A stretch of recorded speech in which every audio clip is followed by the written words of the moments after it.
Chciałabym zapowiedzieć w związku z tym kolejnego prelegenta. Naszym mówcą będzie pan Oliver Herwig, ekspert w dziedzinie projektowania, dziennikarz, wykładowca i pisarz. W najnowszych książkach Home Smart Home oraz Architektura betonu skupia się na nowych formach życia.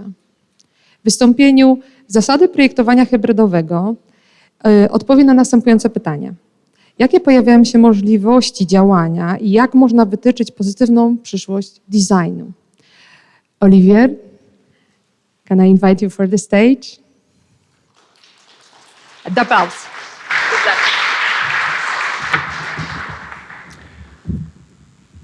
Well, Agatha, I cannot just go on like that. I can't just pretend, oh, now it's time to do a completely different thing and talk about design and the theory of design. But thank you for your analysis. It's hard to see German atrocities across centuries. It's just horrible to see that, and I'm really emotionally involved. Thank you for your analysis.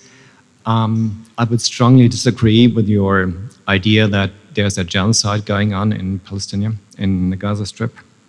We can talk about this later, but I think we're just mixing up things here. Well, it's really hard to start the way I wanted to start. Like saying, thank you very much for your translating in the booth and up there.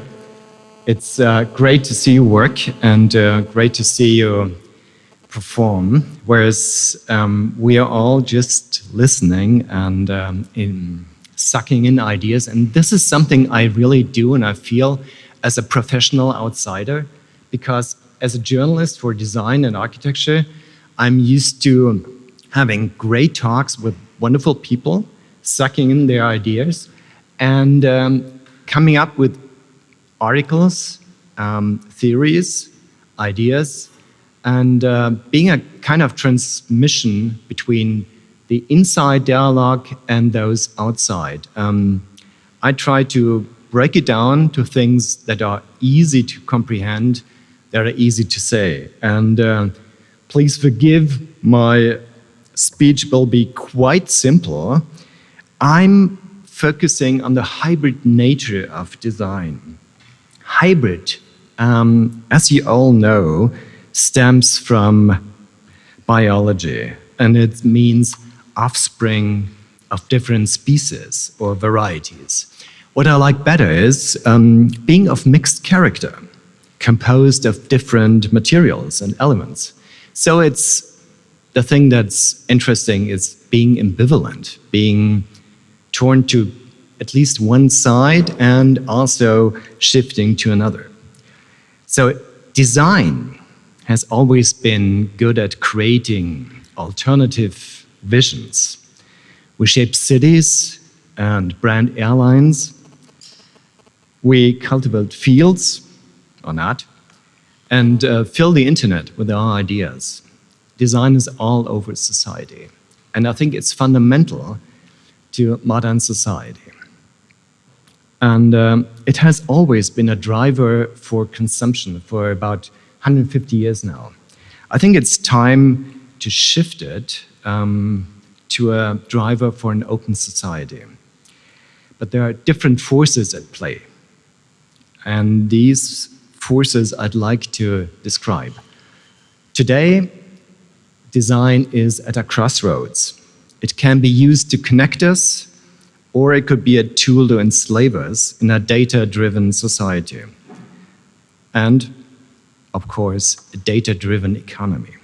Today I want to talk about the ambivalent role of design. I call this fabric the hybrid nature of design.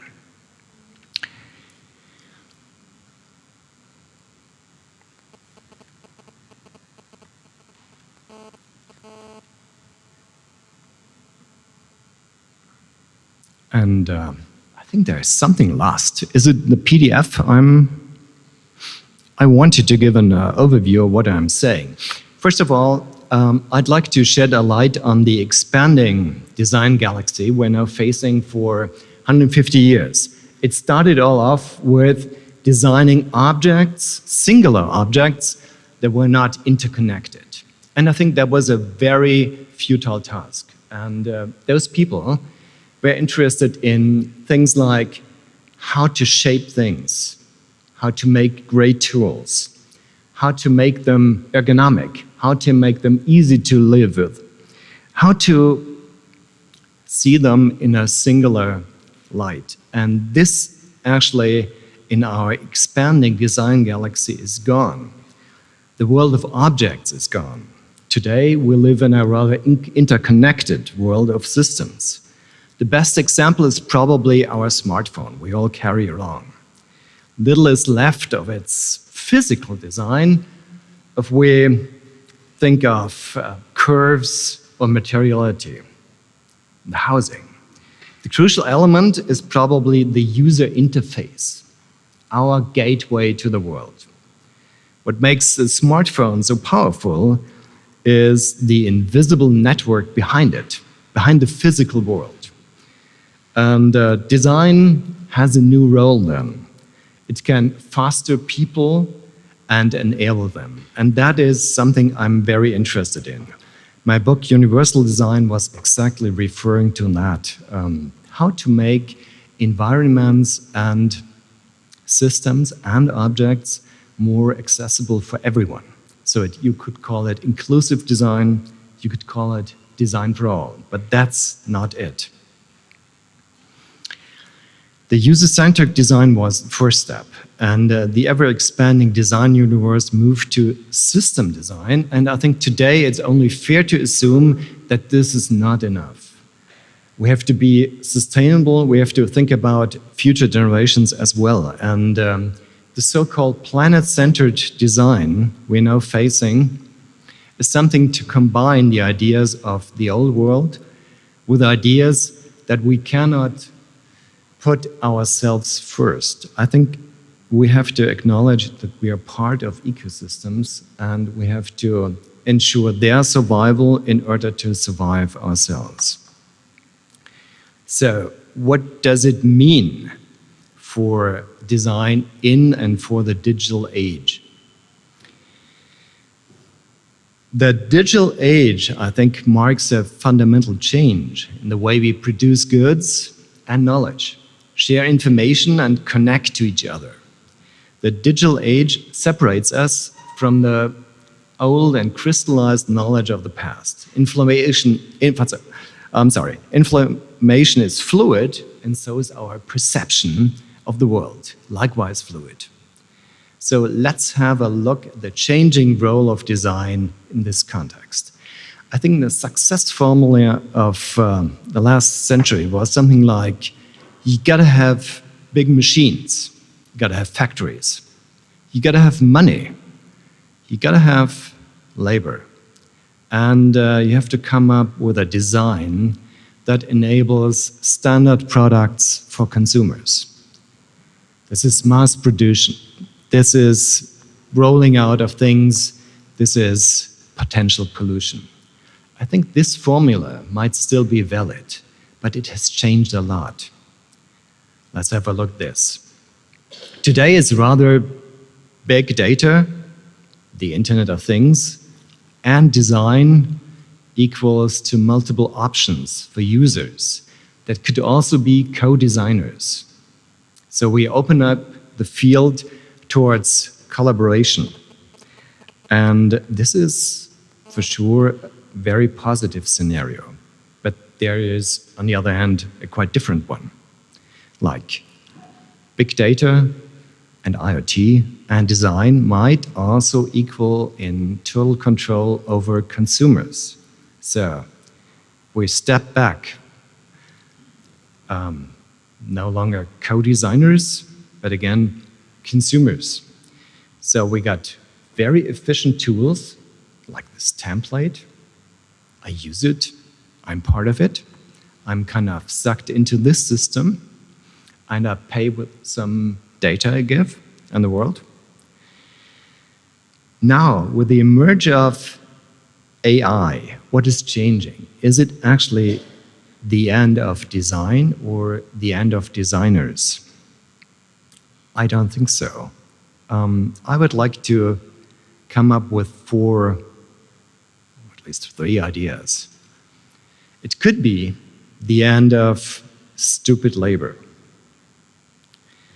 And that's for sure. I think that is one thing we all love. It liberates us from repetitive labor and thus, theoretically, frees creativity. Is it the end of copyright? For sure. But is it the end of democracy? I'd like to investigate this a little bit further. That's what I've said. It's freeing us from this stupid work we don't have to do any longer, and we could be free for free space, free time, free creativity. A quote from a German media mogul, there was an open letter at a different newspaper, struck me when he said, large language models have rendered the concept of copyright obsolete. And it continues through their access to the data of content creators. It's interesting to see this media guy complain about how different aspects take control of content. Content is something he's selling. And now there is a different force coming in, maybe the biggest capture of the commons in history, as Kate Crawford put it. The commons, as you all know, something like air, water, soil, something that shouldn't really belong to one person, but it belongs to us all. So we all are taken care of that, and we all take care that there is something called future for our generations to come. And this commons, in this case, is data from the internet. Everything we've created, everything we've said, everything we put into this huge system, this interconnected thing called the internet, your texts, your ideas, your dreams are now monopolized and monetized through these engines. It's hard to believe that this power won't be used against us. AI, I think, is an avalanche of misinformation, a potential avalanche, by repeating prejudice over and over again. And as you see, the Brexit, I think maybe there was some misinformation going on. It's a big loss for Europe, and maybe even a loss for Great Britain as well. See the elections coming up in the United States. It's hard to see how misinformation couldn't be used against democracy. Hannah Arendt's essay, The Crisis of Culture, was published back in 1961, and it sounds surprisingly familiar. She quoted and claimed that people addicted to entertainment and television were in danger of finding it difficult to have an own point of view. Today, we could only wonder what her analysis could be if she took a look at the digital world and the things that are happening now. To quote Mrs. Hampson, an author of philosophical books on the catharsis, are we sapping and multitasking humans today capable of profound reflection of the world?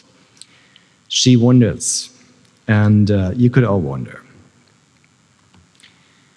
Is it the end of autonomy as we know it? I'd love this quote. Henri Bergson said, "We'll live for the outside world rather than for ourselves. Rather than acting ourselves, we are acted upon." Again, it's a question of power. It's a power assertion that is going on over us, our minds, our ideas. And I was wondering what's going on out there. To sum it up, if AI is the new norm, then design is a new craft. You could call it the new art form. And this is closely connected to one person I'd like to mention, William Morris, and his movement founded in 1861. He wanted to replace the machine and the factory with handicraft and the guild. Machines, he maintained, might spare the hand, but they spoil the mind.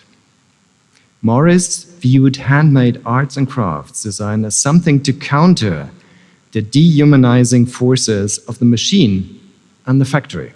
For him, the so-called labor-saving machines were rather styled profit-grinding machines, as their action did not lessen the hours of labor spent in the factories. So, is there a potential now that we see it could be a new art form that we foster, that we have at our disposal, now that we know art has never been out of style. And I think this is a chance for designers to develop their ideas even further, to look for glitches within the fabric of digital, let's say, the blindfold that has been pulled over our eyes, to quote this famous thing from Hollywood. And we could only hope that there is sometime something like a positive future coming up. And I think there are just two possibilities. Exclusive design versus inclusive design. And the first could be disastrous. We are definitely at a crossroads. There's a drive towards unification and a movement towards separation as well. Exclusive design is based on big tech meets big state. And I think that's not a future we want to have. It is placed on platform economy, data dominance, and monopolies we're experiencing right now. Democracy requires equal opportunities for political participation, but extreme wealth means immeasurable advantages with minimal responsibility, says Rebecca Solnit in Le Monde Diplomatique. And she continues, with the production of exorbitant wealth, the tech sector is dragging us back into a kind of feudal system in which the powerful few are no longer responsible or accountable to anyone. So we see a collective expropriation. You are training AI, your style is captured, but you own nothing. And this goes along with a second development, communicative deprivation. Vivek Murthy, head of the Surgeon General of the United States, speaks of a, quote, real crisis fostered by internet, smartphones, and social media.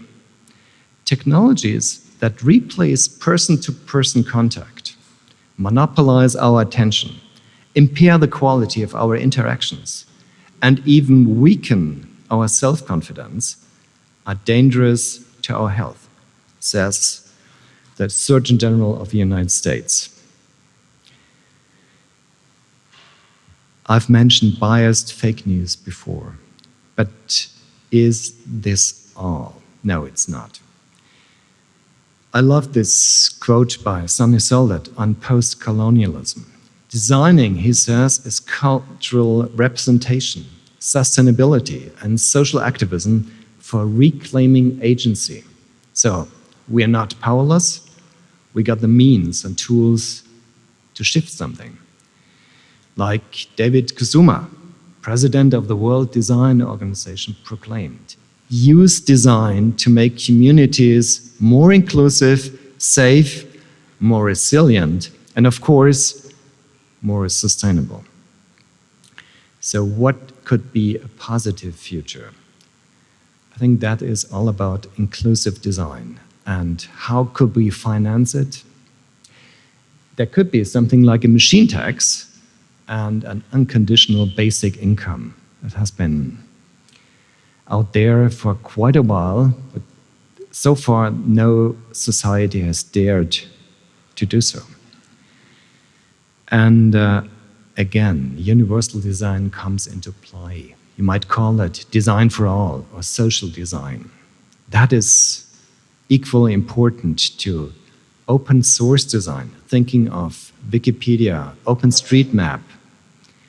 It's the power of the many that might change something. And again, it's all about empowering design and not giving up to big companies and pre-selected solutions. Finally, sustainable design is no longer just doing biomimicry. It's already integrating biological systems into design. And I think there could be a way to preserve not only nature, but the basis of our lives. Again, design has become a quite ambivalent tool. Use it well. Thank you.